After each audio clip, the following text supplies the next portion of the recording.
네, 오늘 일요일 어, 출애굽기 줌집회를 시작을 하겠습니다. 어제 말씀드렸던 대로 오늘은 6번 질문항에 대해서 이제 좀 살펴볼 것인데요. 속량이라는 낱말이 우리 성경에 이렇게 찾아보면 정근에 이렇게 흩어져 있는 걸 이렇게 볼 수가 있어요. 그것이 이제 구약의 어떤 사건으로는 이제 대표적으로 이 출애굽의 사건이 하나의 어떤 속량의 어떤 사건이 될 것이고, 또 이제 말씀에 보면 이사야서나 이런 데 보면 남유다가 가나안 땅에서 하나님의 온전히 섬겨드리지 못하고 우상에 빠졌을 때, 바벨론으로 포로로 잡혀갔을 때, 그때 그 바벨론에서 구원을 얻고 너희들이 속량될 것이다, 이렇게 말씀을 하세요. 그래서 바벨론의 어떤 포로로 잡혀갔던 것에서 거기서 다시 해방되어 나오는 것을 또 속량이라고 이렇게 이야기를 합니다. 그러면 이제 구약의 어떤 역사가 신약의 어떤 참 속량, 그것을 이렇게 애표하는 것이라면 이 출애굽과 바벨론에서의 어떤 포로에서 돌아오는 것, 이런 것들이 오늘날 우리 믿음의 신앙을 이렇게 행하는 우리들에게는 어떤 것이 참 속량이고, 또 제가 이제 예시로 레위기 25장에 보면 그 속량의 다양한 내용들이 거기 언급되어 있어요. 그래서 그런 내용들이 오늘날 우리 어떤 신앙에서는 어떻게 적용되어야 되는지, 이런 것에 대해서 이제 우리가 살펴보면 우리의 어떤 어제 살펴봤던 교회 실행이 어떤 것이어야 되는가, 이런 것도 우리가 다시 한번 새겨볼 수도 있고, 그래서 이제 어떻게 보면 순서가 속량이 먼저, 어제 이제 또 어제 다뤘던 교회 생활, 이렇게 갈 수도 있었는데, 어, 이 속량이라는 의미를 이렇게 다시 새겨보면서 이제 교회 생활과 이렇게 연계를 시키는 것도 의미가 있겠다 싶어서 좀 순서를 그렇게 했음을 알려드리고요. 그래서 여러 형제 자매님들이 속량이라는 단어의 낱말에 대해서, 그 의미에 대해서 깊은 이해를 가지고 있을 것이라 생각이 되고, 오늘 우리가 출애굽기 6장이니까 6절 7절의 말씀을 한번 읽고 이제 시작을 하겠습니다. 출애굽기 6장 6절에서 7절. 그러므로 이스라엘 자손에게 말하기를, 나는 여호와라. 내가 애굽 사람의 무거운 짐 밑에서 너희를 빼내며 그들의 노역에서 너희를 건지며 편팔과 여러 심판들로서 너희를 속량하여 너희를 내 백성으로 삼고 나는 너희의 하나님이 되리니, 나는 애굽 사람의 무거운 짐 밑에서 너희를 빼낸 너희 하나님 여호와인 줄 너희가 알지라, 이렇게 말씀을 해요. 그러면 이제 실질적으로 하나님께서 이런 어떤 이스라엘을 출애굽시킬 계획을 이렇게 실행을 하기 위해서 모세와 아론을 이렇게 보냈고, 실질적으로 이들이 이제 출애굽이 되어진 어떤 그런 사실 앞에서 이제 이런 하나님의 미리 아론과 모세를 통해서 이렇게 말씀하셨던 것이 성취되었을 때, 이것이 하나님께서 우리 조상 아브라함, 이삭, 야곱에게 언약하셨던 그 하나님이 이렇게 하신 것이구나라고 이렇게 인식을 해야 되는 것이죠. 그런데 이제 이렇게 인식되어져야 마땅한데, 이제 신명기 13장에 이렇게 가면 너희가 거짓 선지자, 즉 이적과 기적을 이렇게 행하고 또 꿈꾸는 자가 너희들이 와서 다른 신을 이렇게 섬기러 가자라고 할 때, 그렇게 행하게 되면 너희는 종되었던 집에서 너희들을 이렇게 속량했던 너희 하나님을 배반하는 것이다라고 이렇게 말씀을 하세요. 그래서 이제 그런 어떤 속량함을 받은 자가 우리가 믿으면 당연히 이제 하나님을 온전히 이렇게 섬겨드리고 하나님과 함께 연합을 이루어서 그렇게 살아가는 것이 마땅하다라고 생각하지만, 애굽의 속성이 결국에는 강약기를 행할 때 그렇게 모세와 아론에게 이렇게 불평 불만을 하는 이런 또 그것이 결국에는 하나님께 불평과 불만을 행하는 이런 걸로 이렇게 나타난단 말이죠. 그래서 이런 어떤 속량함을 받는다라는 것과 속량함을 입은 자들의 어떤 그런 그 이후에 어떤 그 어, 신앙의 어떤 자세 이런 것들을 생각해 보면서 오늘 이 속량이라는 어떤 말씀의 의미를 좀 새겨보기를 원합니다. 자, 제가 조금만 더 이어가겠습니다. 우선 속량이라는 낱말이 성경에는 다른 말로 이렇게 동일한 의미로 이렇게 기록된 말이 대속, 구속, 속량 이게 거의 같은 뜻입니다. 그래서 이 속량이라는 거는 히브리어로는 파다라는 단어와 가알이라는 단어. 우리 그 고엘 제도 이런 거 들어보셨죠? 교회 중에. 그래서 이 가알이라는 게 결국은 고엘 제도 이런 것이 이제 그 속량인데 그 말의 의미는 뭐냐? 대가를 지불하고 잃었던 재산을 이렇게 회복하는 거나 또 불이한 어떤 그런 짐승이 뭐 이렇게 설명해 보면 이런 게 있죠. 그 소가 남자와 여자를 이렇게 들이받아서 죽이는 경우에 그 소를 이렇게 쳐 죽이게끔 이렇게 되어 있죠. 그렇지만은 그 속죄금을 이렇게 지불하고는 이렇게 살릴 수가 있는 어떤 이런 일이 있어요. 그래서 이런 속죄금을 지불하고 이렇게 짐승을 살리거나 또 이렇게 노예되었던 바로의 노예되었던 이런 어떤 그 이스라엘을 이렇게 해방시키거나 이런 것이 이제 속량의 어떤 그 기본적인 뜻이에요. 이것이 이제 그 음, 헬라어로는 아폴리트로시스라고 이렇게 되어 있는데 이 속량이라는 단어가 이 헬라에 오면 여러 가지 단어들이 있어요. 그래서 그게 거의 같은 의미인데 다 그 리트로시스라는 어떤 의미에서 이렇게 다 이렇게 파생되는 어떤 그런 말들입니다. 그래서 이런 어떤 속량이라는 게 이렇게 기본적인 어떤 의미를 가지고 있고요. 또 이제 속량을 생각을 할 때는 이제 속량물, 대속물 이렇게 성경에는 속량물, 대속물 뭐 이런 말씀으로 이렇게 기록된 것들이 있죠. 그래서 그 속량물, 대속물은 우리가 흔히 속전이라고 이야기하죠. 구속하기 위해서 돈을 지불하는 그 돈을 이제 속전이라고 이야기하는데 이 속전과 함께 이렇게 연계시켜서 이렇게 우리가 말씀을 이제 살펴보게 되죠. 그런데 이제 거기 우리가 지금 지나오면서 그 갈상자에 우리가 살펴볼 때 방주와 함께 살펴보면서 방주 안에는 역청이 이렇게 발려 있었죠. 그래서 역청이라는 게 그게 이제 코페르인데 그 역청이라는 말 속에 코페르라는 말 속에 뭐냐면 속전이라는 의미가 있어요. 그래서 음 그리고 이제 헬라어로서는 리트론이라 해서 석방금, 대속물, 속전 이런 의미가 있고요. 그래서 이제 이런 어떤 그 이 대속에는 그러니까 속량, 대속, 구속에는 반드시 대가를 지불을 해야 돼요. 대가 없이 이루어지는 것이 없어요. 그런데 이제 우리가 성경에 보면 너희는 그 대가 없이 이렇게 속량함을 받았다 이런 말씀도 나와요.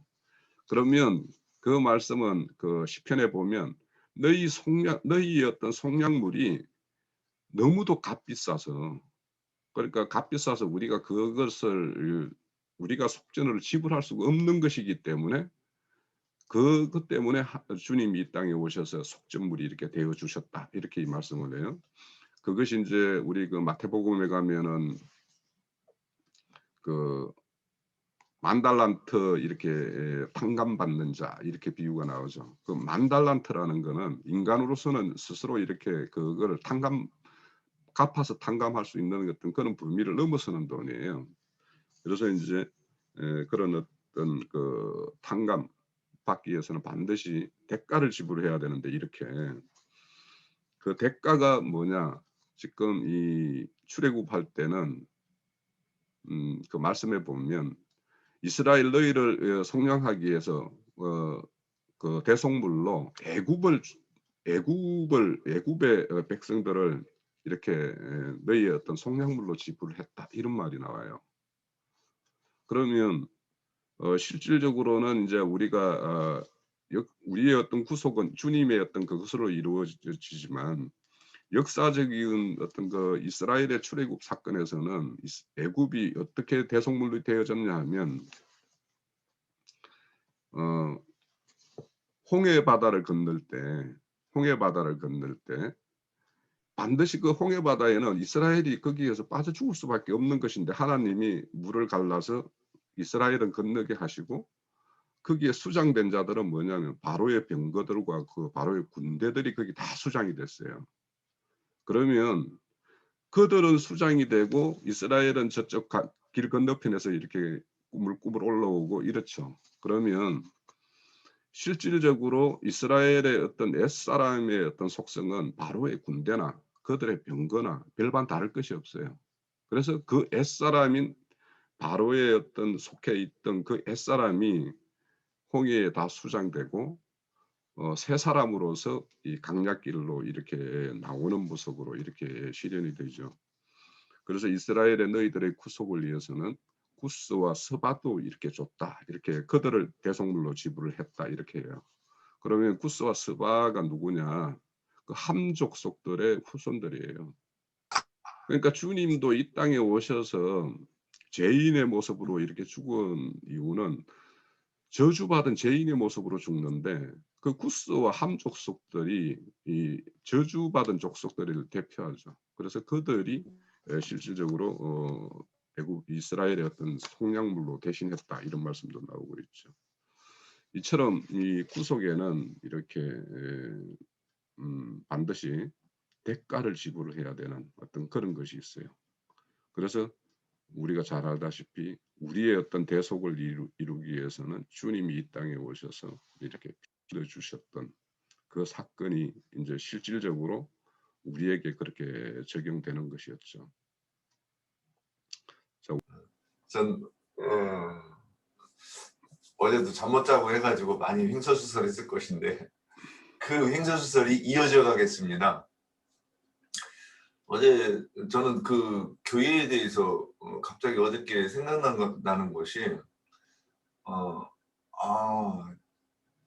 가인과 아벨이 그 제사를 드리는 그것이 거기서부터 시작해가지고 이것이 또 그 위로 올라가면 아담이 그 땅을 일군다고 하는 그 얘기에서부터 이것이 교회와 상관이 있겠구나 이걸 좀 갑자기 생각이 들었습니다.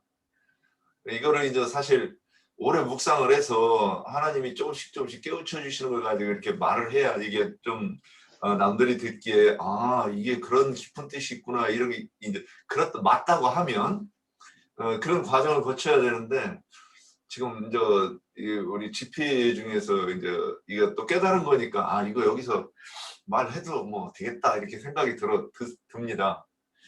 근데 이제 그러면 다시 이제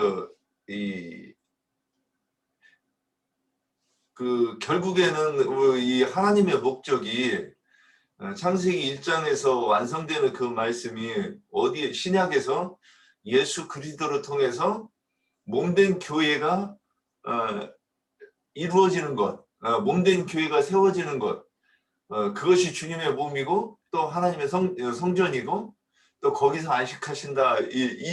여기에 맞춰가지고 갑자기 그 구약의 어떤 그 사건들을 신약에 우리는 신약 말씀을 받았고 여기서 봤으니까 여기서 맞춰보니까 이게 지금 방법이 거꾸로 된 것 같아요. 원래 구약 말씀의 모든 예언을 하나님의 의도대로 이해해가지고 교회가 이해가 돼야 되는데 저는 지금 거꾸로 간 것 같아요. 교회를 보고 다시 구약으로 가니까 이 말씀이 이렇게 해서 이랬던 것 아닌가 이렇게 생각했으니까 뭔가 좀 그 순서가 좀 틀렸는지 이게 뭐 계신지 저도 이렇게 생각하면서 말씀드립니다. 그러면 구약에서 이스라엘 백성들이 하나님께서 모세에게 주신 말씀이 광야 사흘길을 가서 애굽을 나와서 사흘길을 가서 거기서 나를 섬긴다고 하는 그 말씀을 이제 해놓고 나서 그게 실제로 이제 이루어지지 않습니까? 그 이루어졌는데 광야에서 그 애굽에서 나올 때 짐승을 애굽 여인들에게 받은 그 금, 은 장식품과 또 짐승을 끌고 나오는데 그럼 광야에 나와서 그들이 하는 것이 무언가 그 농사도 안 짓고 뭐 사업도 안 합니다. 그냥 광야를 걸어가다가 만나가 내리면 먹고 또 물을 주시면 먹고 너무 저는 이런 생각을 했어요. 너무 편했겠다. 길 걷는 것만 좀 힘들지 뭐 저기 먹을 거 입을 것을 위해서 노동하지 않는데 얼마나 편하겠는가 이런 생각을 언뜻 한번 해본 적이 있었어요. 근데 그들이 하는 일은 뭐냐? 성막을 짓고 또 짐승을 잡아서 제사를 드리고 물론 이제 만나를 나가서 아침에 일어나서 만나를 거둬 가지고 하루 일용할 양식 삼아서 먹고 그 다음에 이제 성막을 짓고 또 거기서 제사를 드리는 거란 말이죠. 근데 이 제물이 어저께는 이런 생각이 들었어요. 아, 이 제물이 그 제물과 이 가인과 아벨이 각자가 드린 그 제물 그리고 또 교회가 낳은 그 해로운 입은 여자가 낳은 아들이 그 일직선상에서 같이 이렇게 놓고 한번 생각을 해보았습니다. 하나님이 받으시려고 하는 것이 짐승이었겠는가? 아니면 추수한 첫 번째 단이었겠는가? 아니면 교회가 낳은 아들이겠는가? 장자이겠는가? 그래서 그러면 이 모든 것들이 교회가 낳은 참된 신자들을 상징하는 것이겠고 그 신자가 낳은 아들이 교회의 일원이 된다고 해서 어저께 벽돌을 인용을 한 벽돌과 성전을 이루는 산돌을 가지고 이제 이렇게 연결이 됐는데 어저께 이제 말씀이 두서가 없었고 한 번 더 하려고 하다가 그냥 넘어갔는데 이게 오늘도 이어져서 이제 한번 어제 제가 두서 없이 했던 것이 이제 좀 보충 설명하는 것 같습니다. 그러면 그 애굽에서 벽돌을 생산한다고 하는 것과 가나안 땅에 들어가서 성전을 지어 돌을 뜨는 것이 형식이나 모양이나 의도는 같은 거라는 거죠. 같은데 근데 결과는 달라요. 그러니까 태양신을 위해서 짓는 그 신전이 되거나 또는 참된 하나님을 위해서 세우는 신전이 되거나 그러면 그 돌이 결국 우리 각 사람의 구원받은 성도들이 겠다고 생각을 하고 그렇게 해서 해로운 입은 여자가 낳은 그 아들이 결국 교회의 일원을 이루는 것이고 그 하나님의 신전을 짓는 일 아니겠는가 이런 생각을 들었을 때 구약에서 제물을 드리는 것도 결국은 이런 관점에서 봐야 되지 않겠는가 하는 생각을 좀 해봤습니다. 여기까지입니다. 이거 속량에 대해서 한 10 몇 년 전에 주님이 이사야서 43장에 아까 홍영재님이 좀 말씀을 좀 하셨는데 43장 1절부터 4절까지요. 제가 읽어볼게요. 야곱아 너를 창조하신 여호와께서 지금 말씀하시느니라. 이스라엘아 너를 지으신 이가 말씀하시느니라. 너는 두려워하지 말라. 내가 너를 구속하였고 내가 너를 지명하여 불렀나니 너는 내 것이라. 내가 물 가운데로 지날 때 내가 너와 함께 할 것이라. 강을 건널 때 물이 너를 침몰하지 못할 것이며 내가 불 가운데로 지날 때 타지도 아니할 것이고 불꽃이 너를 사르지도 못하리니 대저 나는 여호와 내 하나님이요 이스라엘의 거룩하니요 내 구원자임이라. 내가 애굽을 너의 속량물로 구스와 스바를 너를 대신하여 주었노라. 내가 내 눈에 보배롭고 존귀하며 내가 너를 사랑하였은즉 내가 내 대신 사람들을 내어주며 백성들이 내 생명을 대신하리니. 여기까지고요. 제가 이 말씀을 받았을 때는 정말 뛸 듯이 기뻐서 밤에 잠도 안 왔고 땅을 걷는데 발이 땅에 닿는 것 같지 않고 구름 위를 걷는 것 같았어요. 정말 그거를 경험을 했었는데 그때 주님이 이 말씀을 주셨을 때는 이렇게 무슨 뜻인지를 잘 몰랐어요. 그냥 나를 지명해서 불렀다고 그랬고 너는 내 것이라고 그래서 그게 너무 이렇게 벅차서 이 애굽을 구스와 스바를 널 대신하여 주었다고 이거를 무슨 뜻인지를 몰랐었는데 그 말씀을 주시고 나서부터 이제 환경이 오기 시작하면서 저도 그때 출애굽을 저도 그때 했던 건 아니었었고 그냥 청주에서 다녔을 때니까 그냥 띄엄띄엄 조금씩 들었던 것 같아요. 그래갖고 잘은 모르겠는데 이 말씀이 이스라엘 백성들을 출애굽을 시켜가지고 살민길을 간 다음에 제사를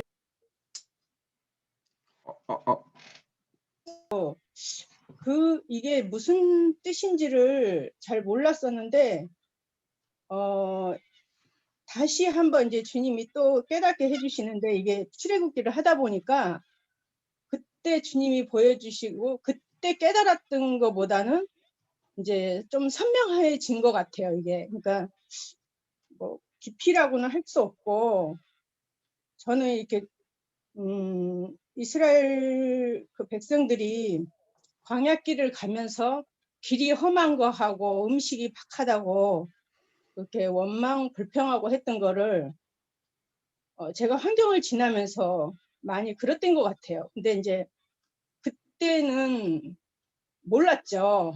몰랐는데 지나고 보니까 우리가 뭐 값없이 팔려서 주님이 이제 대가 없이 사왔다고 그랬는데 주님이 나중에 알게 하신 것이 이 애굽과 구스와 스바를 깨닫게 해주셨어요.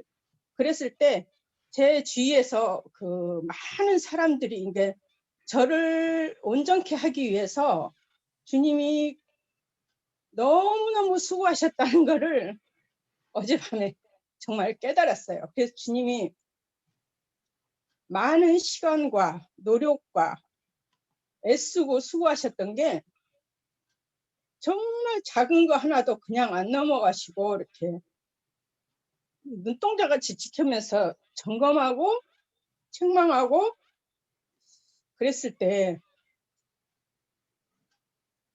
이게 정말 저는 그래서 이게 교통을 하고 나면 그거를 꼭 주님이 꼭 점검을 하셔가지고 두려워요. 사실은 교통하는 것이. 근데 제가 이걸 준비하면서 에베소서 3장에서요. 에베소서 3장 잠깐만요. 3장 9절, 3장 9절. 예, 우리를 이렇게 이제 애굽에서 속량해 하셔가지고 주님이 속량하신 목적이 영원부터 만물을 창조하신 하나님 속에 감춰졌던 비밀의 경륜이 어떠한 것을 드러내게 하려 하심이라. 이렇게 그래서 17절에 보면 16절에요. 그의 영광의 풍성함을 따라 그의 성령으로 말미암아 너희 속사람을 능력으로 강건하게 하시오며 믿음으로 말미암아 그리스도께서 너희 마음에 계시게 하시옵고 너희가 사랑 가운데서 뿌리가 박히고 터가 굳어져서 능히 모든 성도와 함께 지식에 넘치는 그리스도의 사랑을 알고 그 너비와 길이와 높이와 깊이가 어떠함을 깨달아 하나님의 모든 충만하신 것으로 너희에게 충만하게 하시기를 구하노라. 그래갖고요, 저기 골로새서 1장 28절에 우리가 그를 전파하여 각 사람을 권하고 모든 지혜로 각 사람을 가르침은 각 사람을 그리스도 안에서 완전한 자로 세우려 함이니, 그 주님은 우리를 이렇게 만드시기 위해서 교회로 부르시고 또 세워가시고, 건축자가 그 건축물로 주님으로 세워지게 하시려고 주님의 몸을 세우기 위해서 그렇게 많은 수고와 노력과 그런 환경들을 이렇게 다 지나가게 하시고 그랬을 때 그때는 뜨겁고 그것이 힘들고 영원할 것처럼 느껴졌었지만 지나고 보니까 정말 저는 늘 제가 했다고 그랬었는데 제가 한 게 아니라 정말 주님이 하신 거를 늘 제가 했다고, 제가 노력하고 이렇게 했다고 막 그게 속에 꼭 있더라고요. 그런데 정말 이제는 주님의 그런 손길을 보면서 정말 주님 이제 순종해야 되겠다는, 그러니까 순종을 깨닫게 하기 위해서 이렇게 주님이 그런 환경들을 보내고 그런 길을 가게 하셨잖아요. 그랬을 때 참 너무 은혜가 되고, 또 이런 모임을 통해서 제가 그전에도 이렇게 이런 간증을 한 적이 있긴 있었는데, 근데 이게 한 번 더 나오다 보니까 좀 더 좀 이렇게 분명하게 좀 하고 싶어서 두서없이 했습니다. 여기까지입니다. 감사합니다. 예. 예. 여기 보충 자료를 아침에 이렇게 읽다 보니까는 네.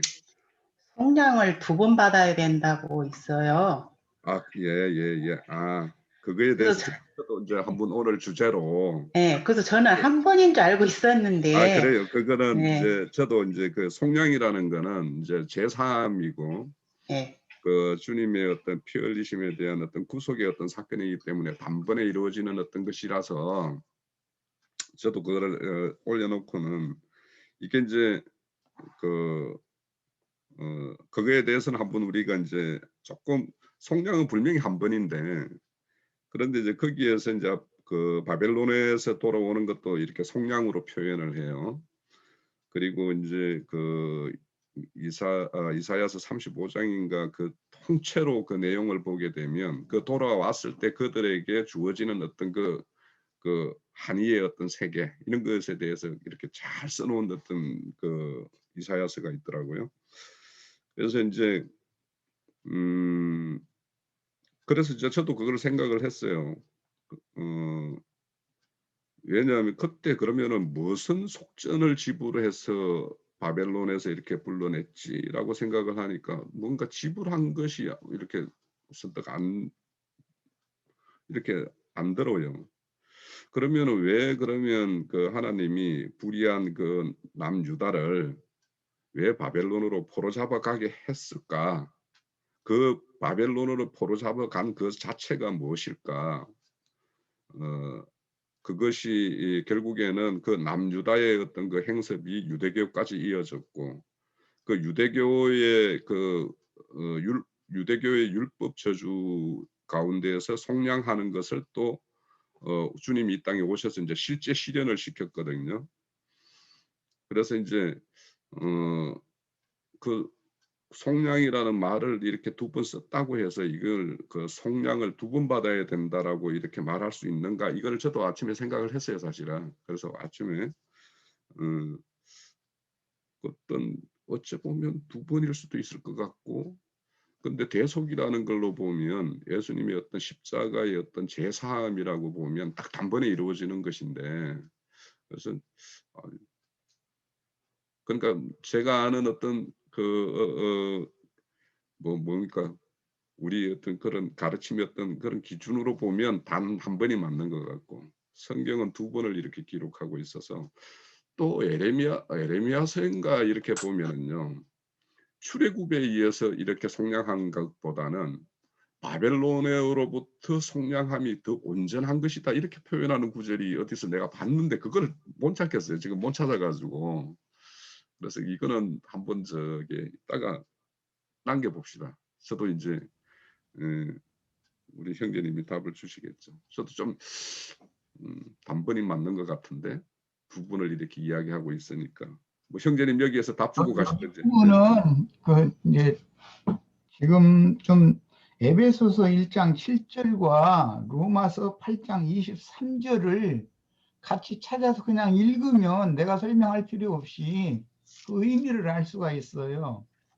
지난 죄들을 단번에 사면받는 속량이 있고 그 다음에는 혼의 구원을 이뤄가는 과정이 있어서 속량이 쭉 연결이 되기 때문에 이 육의 장막에 이 몸을 벗고 영의 몸으로 영광 중에 나타나는 몸의 구속, 몸의 속량이라는 말이 있으니까 그 과정을 생각하시면 됩니다.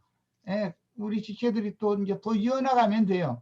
그걸 이제 형제 자매님들이 중간에 찾아 읽으시면 되니까. 에베소서 1장 7절 그것은 구속의 시작을 말하는 거고, 로마서 8장 23절은 구속의 완성을 말하는 거예요.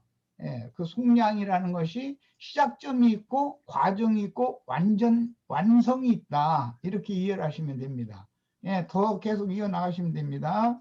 대해서 두 번이라는 그 말씀을 저도 그거에 대해서 지금 좀 하고 싶었었거든요. 왜냐하면은 저도 이런 구속도 그렇고 뭐 어떤 언약도 그렇고 모든 것들이 보면은 과정이 있고 단계가 있다는 것을 이 교회 생활하면서 지금 많은 것을 깨닫기도 하고 배우기도 하는데 이 속량도 같은 의미구나.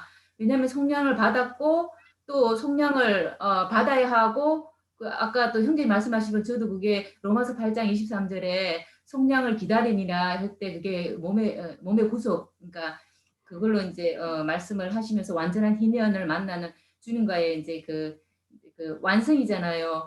그런 거 있을 때 아, 속량도 그런 의미로 받아들여야 되는구나.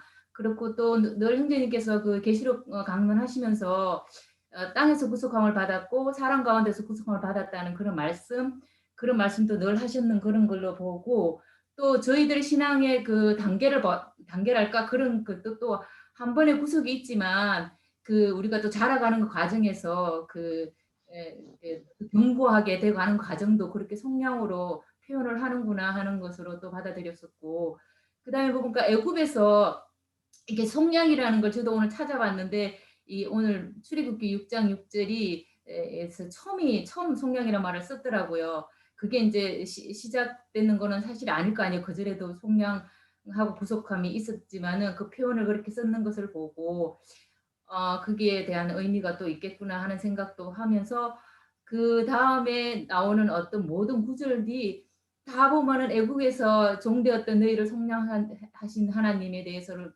계속 그렇게 그렇게 속량에 대해 설명할 때 애굽에서 종되었던 그런 걸로 설명하다가 어느 순간인가 뭔가는 특히 이제 뭐 신약에서는 뭐 율법 저주 가운데서 율법 아래 있는 너희들을 속량하고 했고 하는 것들이 이제 이게 그 다음 단계가 아닌가. 저희들도 애굽에서 이렇게 세상 가운데서 부르셨고 또 율법 교회 생활에서 또 나오게 하는 그런 것이 뭐 혼의 구원을 이루고 하는 과정하고도 같은 맥락으로 보는 것이 맞다는 생각을 하면서 예 그렇게 저도 그렇게 받아들이고 있습니다. 네, 여기까지 하겠습니다. 그러니까 이게 접속이 예. 안 좋아가지고 계속 들어갔다. 속량함을 이제 우리가 출애굽으로 우리가 이제 그걸 우리 이제 신약에서는 이제 십자가의 주님의 보혈의 피로 구속함을 받았다 이제 우리가 이렇게 정의를 하고 또 그렇게 많이 이제 그것을 부르심을 받은 자들로 이렇게 예표를 해서 우리가 신앙 여정에 택정함을 받는 그래서 부르심을 받은 자들은 많은데 택하심을 받는 자들은 적다 이렇게 이제 성경에서 얘기를 하고 있잖아요.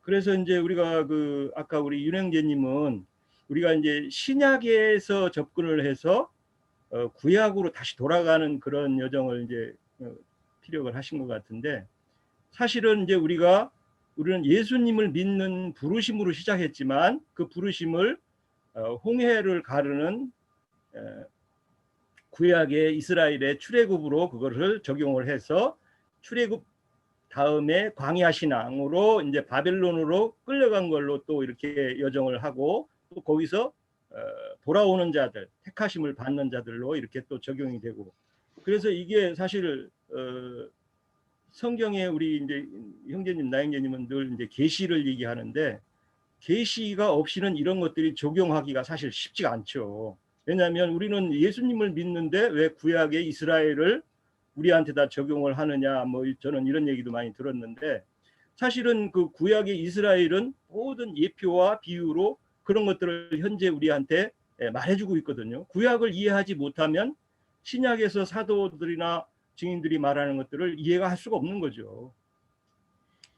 그래서 이제 뭐 우리가 그 디모데후서 3장 그 보면은 이제 항상 배우나 진리에 이르지 못한다 하는 것들이, 이제 광야에서 있는 자들이 혈과 육이 그 후패되지 않고 새로 하늘의 것으로 택정함을 받는 여정이 안 된 사람들은 늘 성경은 추구하지만 계시가 없기 때문에 진리가 이룰 수가 없죠. 또 가르치는 사람들도 그렇고, 세상 것으로 육의 것으로만 늘 비유로 끝나고 육의 것에 어떤 만족함을 추구하기 때문에 하늘에 신령한 것들이 진리로 이루어갈 수 없다는 걸로 이렇게 신약의 그 사도들은 말을 하고 있죠.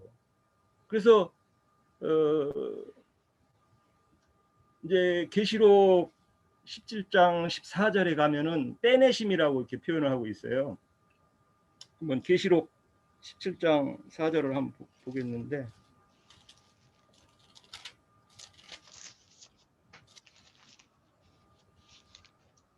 4절 14절이구나. 잘못 찾았네. 그들이 어린 양과 더불어 싸우려니와 어린 양은 만주의 주시요 만왕의 왕이시므로 그들을 이기실 터이요 또 그와 함께 있는 자들 곧 부르심을 받고 택하심을 받은 진실한 자들도 이기리라, 이렇게 말하고 있거든요.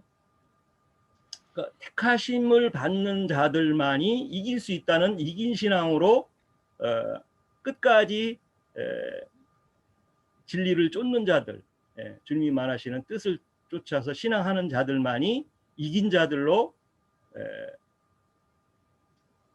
지천사들로 등극할 수 있다는 거죠. 그래서 이게 우리가 부르심과 택하심의 여정에는 여러 가지 과정이 늘 있지만, 그래서 부르심을 받은, 지금 기독교 안에서도 부르심을 받은 자들은 많죠. 그래서 이제 그분들을 바벨론에 있는 자들을 돌아오게 해서, 진리 안으로 돌아오게 해서, 그래서 뭐 어제도 제가 말씀드렸지만은 그 다니엘서 보면은 옳은 대로 돌아오게 하는 자들을 하늘의 별과 같이 된다, 이제 이렇게 택하심을 받는 자들이 되는 거죠. 이긴 자들로 되고, 그런 여정의 신앙 여정들을 우리가 이제 혼의 구원을 이루는 과정에는 육과 혈에 대한 그 수치를 벗는, 그런 그 육과 혈에 있는 것들을 벗는 것들이 필연적으로 우리한테 요구되고, 그래서 영의 생각으로 은혜 위에 은혜가 더하는 그런 신앙생활로 우리가 계속 전진함을 요구하는 것이죠. 주님은 또 이제 그 보면은 이제 속량을 받은 사람들을 이제 우리가 그 구약에서 다윗 왕 때 요압과 이제 시므이에 대한 적용을 이렇게 보면은 그분들이 이제 그 구속을 받고 이스라엘 백성으로 했지만 어떤 그 범죄함으로 인해서 그 뿔을 제단의 뿔을 잡고서도 범죄 때문에 실패하는, 그 솔로몬의 그 솔로몬 왕으로부터 면제함을 받지 못하는 그런 범죄들로 우리가 또 그것을 유추해서 신앙생활 여정에서의 그것도 또 적용을 해볼 수도 있는 것이죠. 그래서 뭐 우리가 성경을 이렇게 계속 추구하다 보면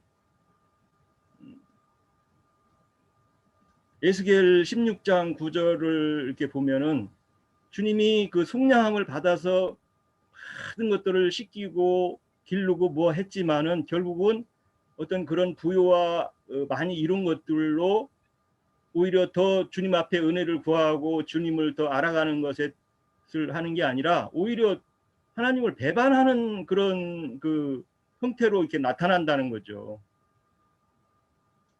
참 그래서 신앙생활 여정에 이게 참 저도 그런 것들을 읽고 이스라엘 백성의 늘 그렇게 그 숱한 왕들이 타락하는 그런 것들을 보면은 오늘날의 그 부르심을 받고 나서 그 신앙 여정에서 오히려 그 실패하는 이런 형상들을 우리가 두렵고 떨림으로 정말 봐야 되지 않나. 나 자신부터도 이렇게 신앙을 봅니다. 예. 또 두 번 속량에 대한 말씀에서 잠깐 이렇게 이제 갈라디아서를 봤는데요. 갈라디아서 3장 10절에서 14절과 25절에서 이렇게 답을 주시는 말씀이 있어가지고요. 제가 한번 읽어보겠습니다. 갈라디아서 3장 10절에서 쭉 원래 이제 1절서부터 쭉 이어가는데요. 속량에 대해서 이제 말씀을 하시기를 10절서부터 이제 14절까지가 있고요. 그다음에 이제 두 번째 해 26절에서 이제 28절에 나오는데 한번 읽어봐 드릴게요. 무릇 율법 행위에 속한 자들은 저주 아래 있었으니 기록된 바 누구든지 율법책에 기록된 대로 모든 일을 항상 행하지 아니하는 자는 저주 아래 있는 자라 하였습니다. 또 하나님 앞에서 아무도 율법으로 말미암아 의롭게 되지 못할 것이 못하니 이는 의인은 믿음으로 살리라 하였습니다. 율법은 믿음에서 난 것이 아니니 율법을 행하는 자는 그 가운데서 살리라 하였느니라.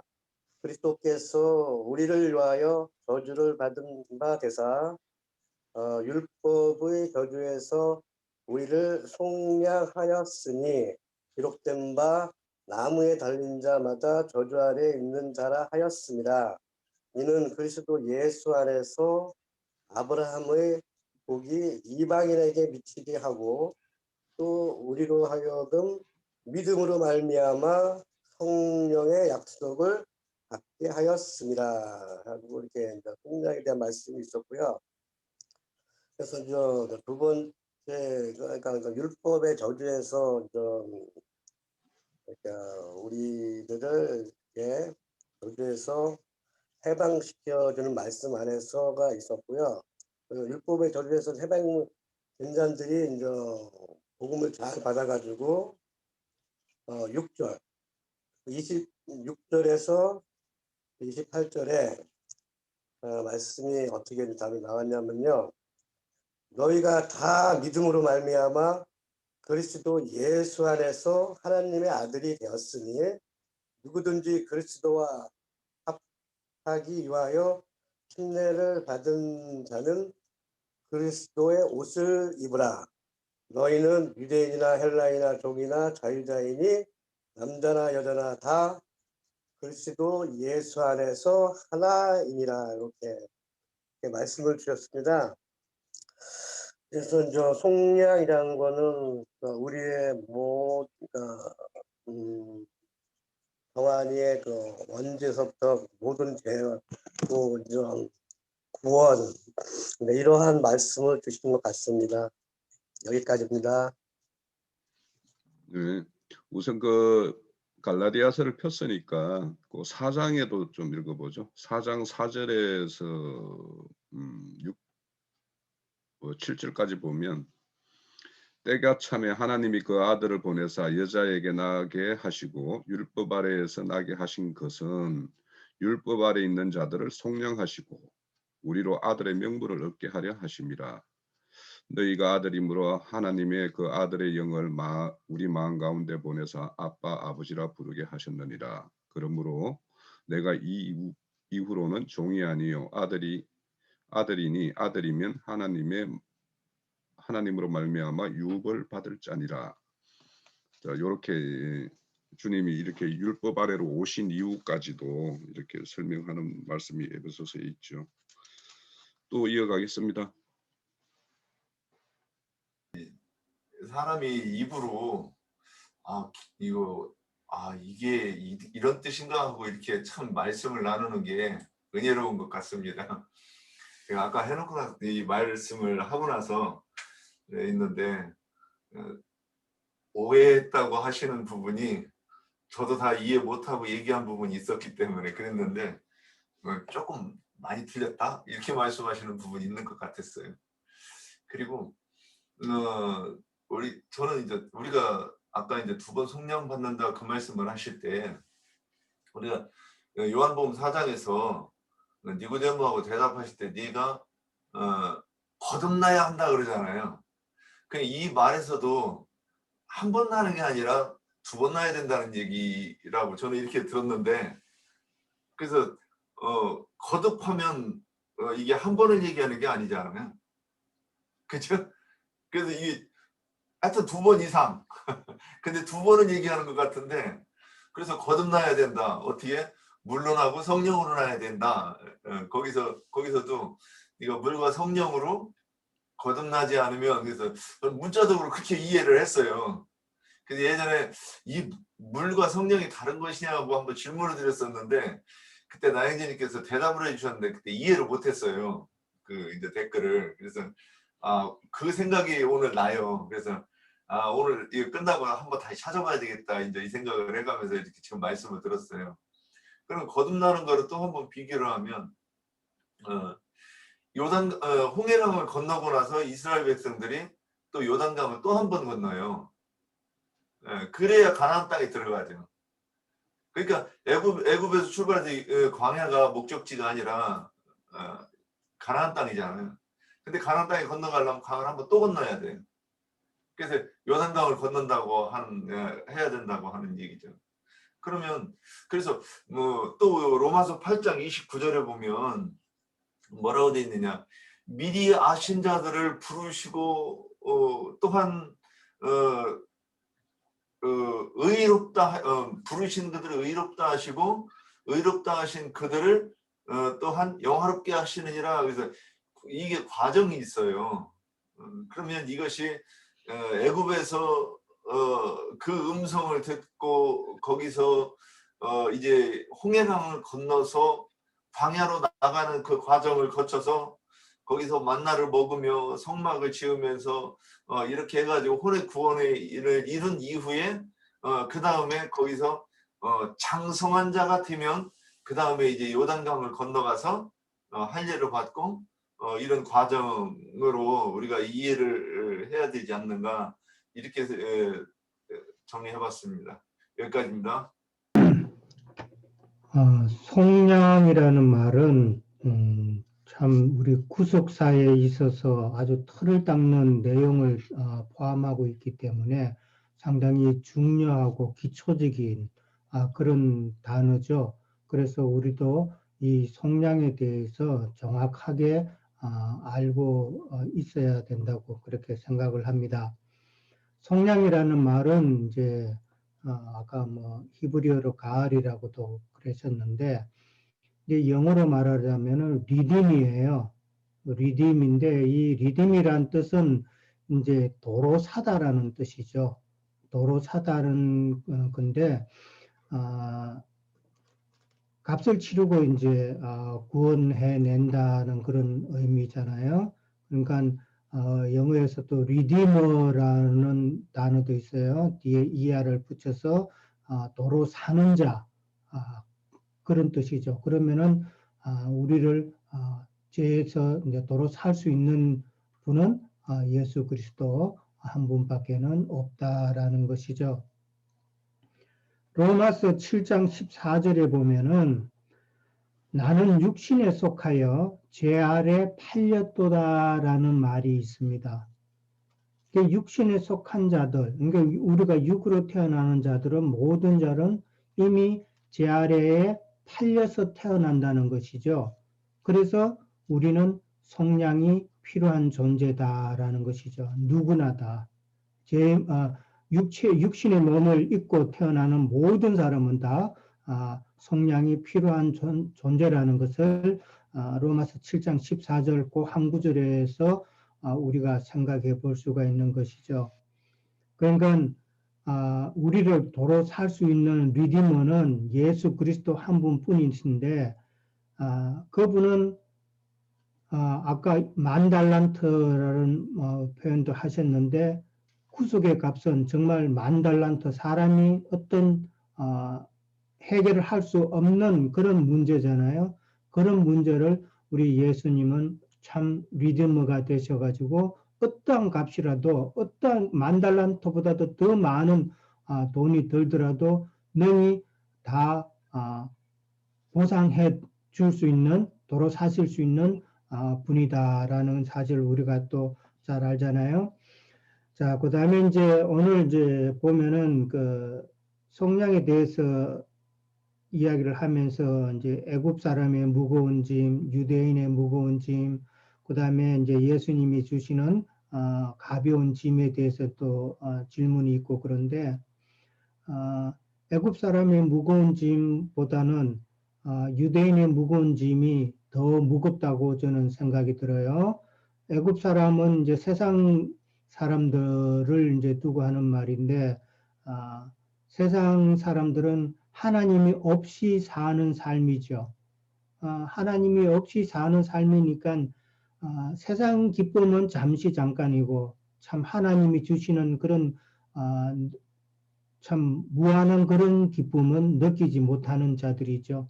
그게 세상 사람들의, 애굽 사람들의 짐이 될 수 있는 것이죠. 그 다음에 이제 유대인의 무거운 짐은 아까도 말씀드렸다시피 더 무거운 짐이다. 세상 것도 있고 그 다음에 종교적으로 뭐를 또 해야 된다고 하는 그런 부담감도 있기 때문에 훨씬 더 무겁다라고 보는 것이죠. 그 다음에 이제 거기에 반해서 이제 우리 주님이 주시는 짐은 가볍다라고 그렇게 이야기했는데 무거운 짐, 가벼운 짐 하면 우리가 생각나는 성경 구절이 있죠. 잘 아시잖아요. 마태복음 11장 28절에서 30절에 보시면은 수고하고 무거운 짐진 자들아 다 내게로 오라. 내가 너희를 쉬게 하리라. 나는 마음이 온유하고 겸손하니 나의 멍에를 메고 내게 배우라. 이는 내 멍에는 쉽고 내 짐은 가벼움이라 라고 그렇게 성경 구절이 있죠. 이 성경 구절을 가지고 세상 교계에서는 참 오해를 많이 하죠. 수고하고 무거운 짐이라고 그래가지고 세상사, 인간사 모든 무거운 짐 그렇게 판단을 하잖아요. 그렇게 해서 그런 짐을 다 예수님 앞에 나오면은 다 벗고 예수님 앞에 나오면은 다 만사행통하다. 뭐 이런 식으로 처음에 이제 전도할 때 많이 쓰죠. 옛날에도 많이 썼고 그랬는데, 근데 참 요즘은 그런 말들이 한국에서는 참 씨알도 안 먹히죠. 요즘 뉴스 나오잖아요. 교회라면은 이제 치가 떨린다는 그런 한국 사람들 표현이 참 교회로서는 참 부끄러운 이야기죠. 그래서 뭐 대표자들이 나와서 뭐 미안하다고 사과도 하고 그러는데 이제는 뭐 그렇게 해서 될 정도가 아닌 것 같아. 이미 강 건너간 것 같고, 그래서 이게 수고하고 무거운 짐진 자들이라는 거는 이제 예수님께서 하신 말씀인데 그 당시 예수님이 유대인을 염두에 두고 하신 말이죠. 유대인들은 그 율법을 행함으로 준행함으로 하나님의 영광에 이르려고 애를 쓰는 그 모습을 보시고 예수님이 참 안타깝게 생각하셔서 수고하고 무거운 짐진 자들아 다 내게로 오라 이제 이렇게 말씀을 하신 걸로 보면 됩니다. 근데 이 수고가 참 한 번의 수고가 아니라 평생의 수고죠. 사실은 언제까지냐? 예수님을 만나기 전까지죠. 예수님을 만나기 전까지 평생을 만나지 못하면은 죽을 때까지 가는 수고죠. 그런 무거운 짐을 지고 가다가 결국은 예수님의 그 은혜 안에 있지 못하면은 참 멸망의 길로 들어갈 수밖에 없는 것이죠. 그 다음에 이제 무거운 짐진다리 당시 유대인을 두고 하는 말이라고 그랬는데 오늘날로 말하면은 예수님 당시에 유대인에게 했던 그 모든 일들은 오늘날로 이야기하자면은 오늘날의 유대인들은 바로 세상 교계에 속한 모든 자들이 바로 예수님 당시의 유대인들이라고 우리가 생각하면 되잖아요.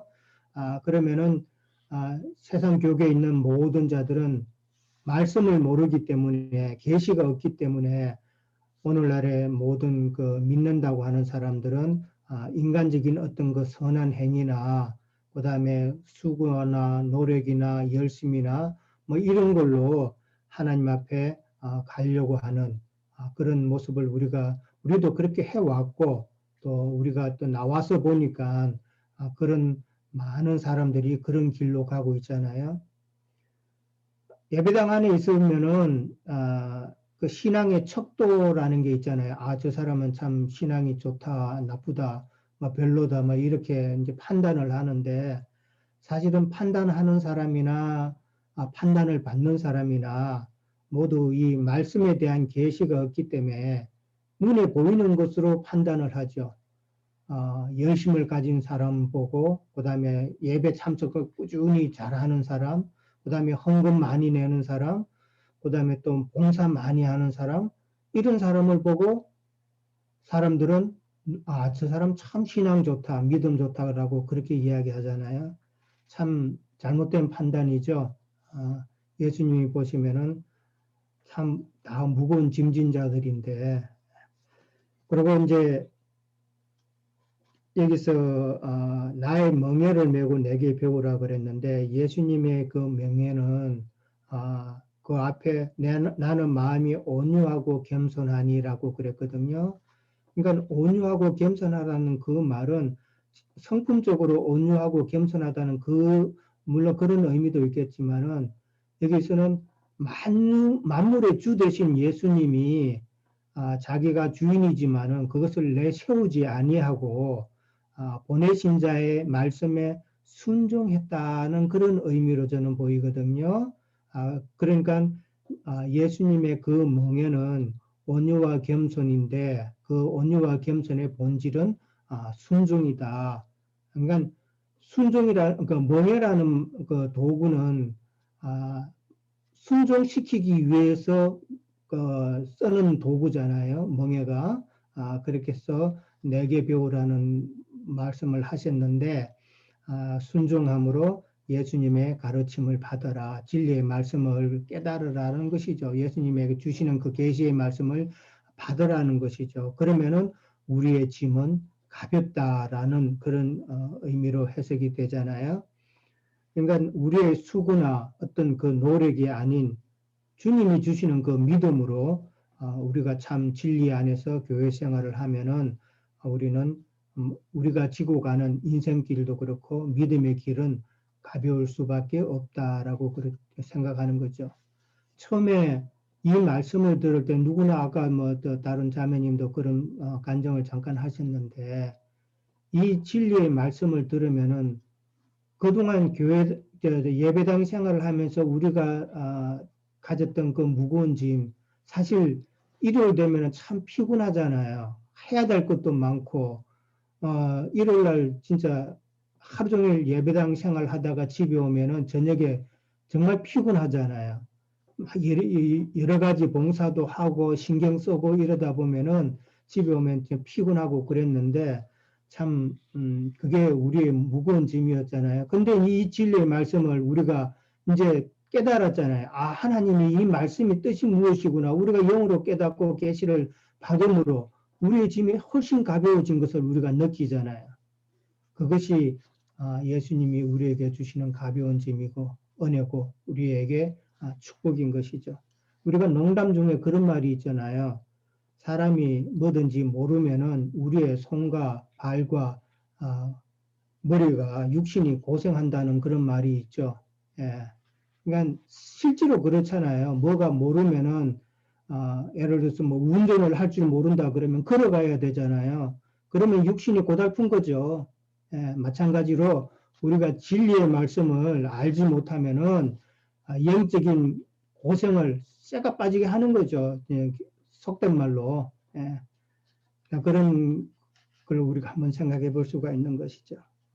그 다음에 이제 속량이라는 이 내용은 사실 구약 레위기 25장에서 여러 가지 경우가 이제 많이 나옵니다. 많이 나오는데 오늘 이제 질문 가운데서 이제 기업을 모르는 자, 그 다음에 피해 보수, 그 다음에 계대상속법에 대해서 이제 나왔기 때문에 그거를 기준으로 해서 먼저 말씀드리면은 레위기 25장에 보면은 여러 가지 경우가 있지만은 첫째 우리가 이제 생각할 수 있는 거는 어떤 형제가 가난해서 이제 땅을 팔았어요. 팔고 이제 아무것도 이제 먹고 살 게 없을 때에 근족이 그 땅을 다시 도로 사서 되찾아주는 것이 나오죠. 이게 이제 무르기라는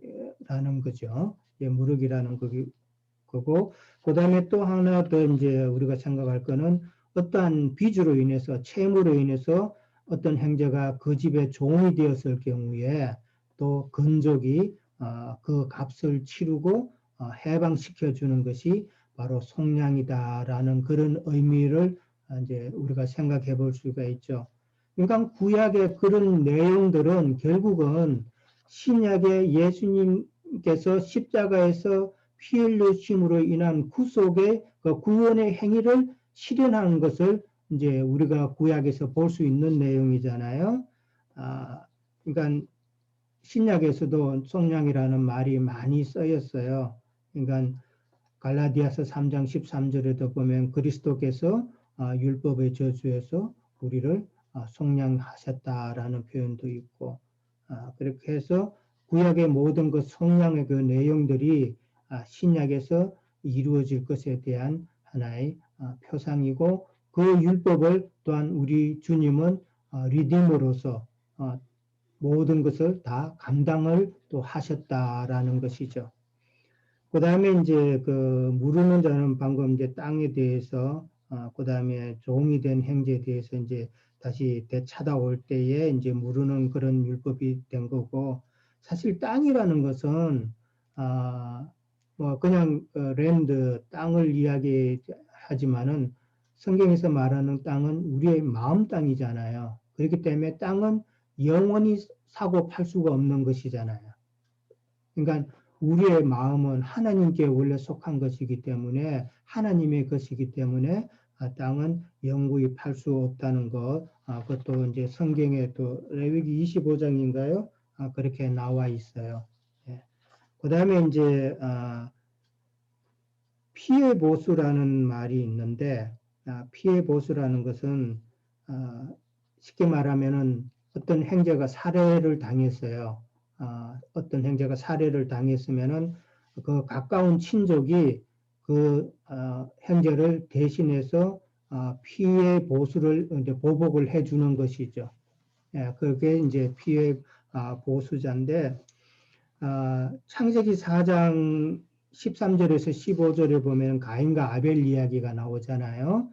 거기에 보면은 가인이 아벨을 죽이고 난 다음에 고백한 이야기가 있죠. 가인이 하는 말이 나를 만나는 자가 나를 죽이겠나이다 라는 표현이 있어요.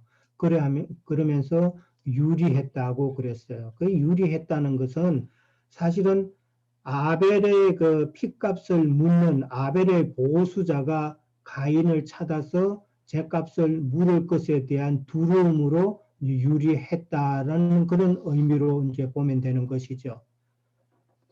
근데 이제 그 아벨의 근족은 바로 이제 여호와 하나님 자신을 우리가 생각해 볼 수 있는 것이죠.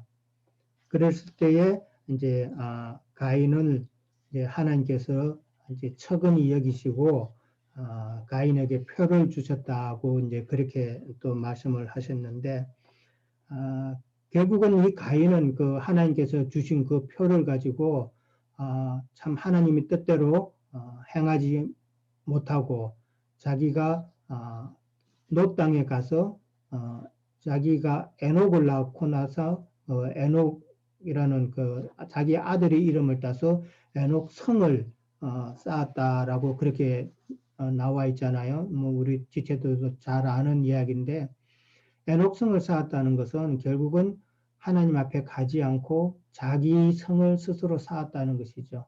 오늘날로 말하자면은 큰 성 바벨론을 상징한다고 그렇게 볼 수가 있는 것이죠. 근데 이 에녹이라는 이름의 뜻이 순종하는 자라는 뜻이에요. 그 다음에 또 뒤에 가면은 하나님과 300년 동안 동행한 에녹도 있잖아요. 같은 에녹인데 거기에도 순종한다는 그런 뜻이잖아요. 그러면은 이 가인이 낳은 에녹은 무엇에 순종하느냐가 또 중요한 것이죠.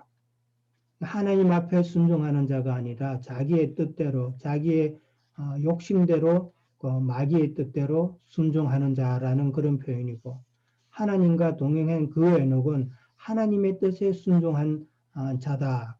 두 그런 부류로 나누어서 저는 생각을 하고 있어요.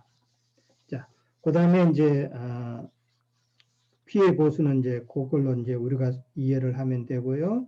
그 다음에 계대 상속에 이제 대해서 말씀하셨는데 계대 상속이라는 것은 생명의 대를 이어주는 것이잖아요. 처음에 가인이 아벨을 죽였을 때에 아벨 대신에 셋을 하나님이 주셨잖아요. 그게 바로 아벨의 계보를 하나님이 셋을 통해서 이어주시는 것이죠. 예, 그렇게 이해하면 될 것 같고요. 그 다음에 이제 많은 사람들이 궁금해하고 잘 이해가 못하는 그 유다와 다말의 관계에 있어서도 사실 다말이 그 유다에게 나보다 낫다라고 칭찬을 받잖아요. 이제 그 이유는 다말은 이 말씀, 그 생명의 씨, 다시 말하자면 예수님의 그 진리의 말씀으로 상징되는 그 씨가 중요하다는 것을 인식을 하고 있었다는 것이죠. 유다는 거기에 대한 인식이 부족해서 자기 막내 아들을 안 주려고 그랬잖아요. 그렇지만은 다말은 그 생명의 계보를 이어가야 된다는 그런 생각이 있었고 그게 소중하다는 것을 깨달았기 때문에 유다를 속에서 이제 생명을 낳는 그런 일을 한 것이죠. 그런 구속사적인 관점에서 보면은 다말의 그 행위가 참으로 아름다운 행위인 것이죠. 하나님의 말씀씨를 소중히 여긴다는 그런 관점에서 이제 보게 되면은 다말의 행동이 이해가 되는 것이잖아요. 예, 그렇게 이해를 하면 되고요. 그 계대 상속에 관한 것은 신명기 25장 5절에서 10절에 보면은 그게 자세히 나와 있습니다. 한번 좀 읽어보시면 도움이 될 것 같고요. 그 다음에 이제 고엘이라는 말이 이제 있는데 이제 이 고엘이라는 말은 아까 무르는 자, 그 다음에 계대 상속을 이어주는 자, 그 다음에 피값을 피해 보수자 이런 말이 다 고엘이라는 의미잖아요. 그러니까 참 고엘은 바로 예수 그리스도를 말하는 것이죠. 우리가 잘 아는 그 루키에서 고엘은 보아스잖아요. 그 룻의 계대를 이어주고 그 다음에 빼앗겼던 땅을 다시 되찾아주는 그 보아스의 그 역할이 신약에서 예수 그리스도의 모습으로 상징되는 그런 이야기잖아요. 예. 그다음에 이제 고엘 성경에 이제 보면은 고엘이 그만큼 참 중요한 그런 역할을 이제 하게 되는 것인데, 이제 고엘은 예수 그리스도라는 것은 이제 우리가 다 아는 이야기고, 그다음에 이제 고엘이 되려고 하면은 이제 성경에 보면은 이제 조건이 있잖아요. 첫 번째 조건은 어떤 어려움을 당한 그 행제에 반드시 친족이어야 된다. 친족이나 또 혈연 관계에 있고, 그 다음에 가까운 그 건족이어야 된다는 그런 조건이 있죠. 그 다음에 두 번째로는 본인이 자원을 해야 된다는 것이죠. 아무리 친족이라고 하더라도 자원하지 않으면 안 되는 것이죠. 그 다음에 세 번째는 능력을 구비해야 된다. 이 능력이라는 것은 경제적인 능력인 것이죠. 이제 이렇게 이제 우리가 먼저 생각해 보고, 아까 이제 룻기의 그 보아스가 참 고엘인데, 보아스에게 넘어가기 전에 보아스 이전에 가까운 룻에 가까운 친족이 있었죠. 그 사람에게 먼저 의견을 타진을 했었죠. 그런데 그 친족이 뭐라 그래요? 자기는 싫다고 그랬죠. 싫은 이유가 내 기업에 손해가 난다고 그랬어요. 경제적인 손해를 따진 거예요. 그러니까 경제적으로 부유하지 않으면은 고엘의 자격도 될 수가 없다. 우리 주님은 아까도 그 보상 도로 살 수 있는 10,000달란트 이야기를 해드렸는데, 어떠한 값도 다 지불하실 수 있는, 뭐 재정적으로 파이낸셜리 뭐 부족함이 없는 그런 우리 주님이다라는 것이죠. 그리고 우리 주님은 언제나 자기의 잃어버린 양을 찾아서 팔을 펴셔서 구속하시고 구원하시는 분이시다라는 것이고, 우리의 참 이웃은 바로 또 예수님이잖아요. 그렇죠? 내 이웃을 내 몸과 같이 사랑하라고 하는 그 계명에서 내 이웃은 바로 예수님을 말하는 거잖아요. 그러니까 예수님이 우리의 참 고멜의 모든 조건을 충족시키는 분이다라는 것을 우리가 생각해 볼 수 있습니다. 그 다음에 디모데전서 5장 8절 한번 기록하셨다가 한번 나중에 읽어보시기 바랍니다. 디모데전서 5장 8절에 보면은 자기 친족 가족을 돌아보지 아니하면 믿음을 배반한 자요 불신자보다 더 악한 자다라는 성경 구절이 있습니다.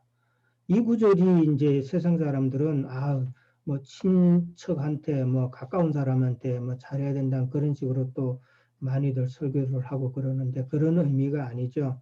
자기 친족 가족이라는 것은 예수님이 누가 내 형제요 내 어머니요 내 형제냐라고 그렇게 말씀하셨죠. 우리의 친족과 가족은 우리 교회 안에서 참 영적인 지체들이잖아요. 그 지체들을 돌아보지 아니하면은 믿음을 배반한 자고 불신자보다도 더 악한 자다라는 의미로 저는 생각이 되어집니다. 이 돌아본다고, 그러니까 결국은 지체를 돌아보고 해야 된다는 말은, 이제 아까 무르는 그 표현을 레위기 25장에 이제 많이 있는데, 거기에 비추어 본다면은 어떤 사람이 우리의 지체들이 그 마음이 세상에 빼앗긴 경우가 있잖아요. 그러면 그 마음 땅이 세상에 빼앗긴 거잖아요.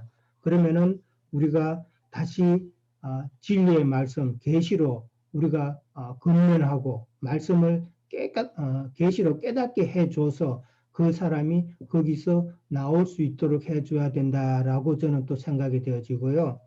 그 다음에 우리 지체 중에 말씀이 부족하여서 믿음이 연약하여서 또한 세상 죄의 종이 되었다든지 비진리의 종이 되었다든지 그렇게 되었을 경우에도 우리가 말씀으로 또한 근면을 해서 그 죄의 종이 된 상태에서 건져낼 수 있는 그런 우리 지체들이 또 되면 좋겠죠.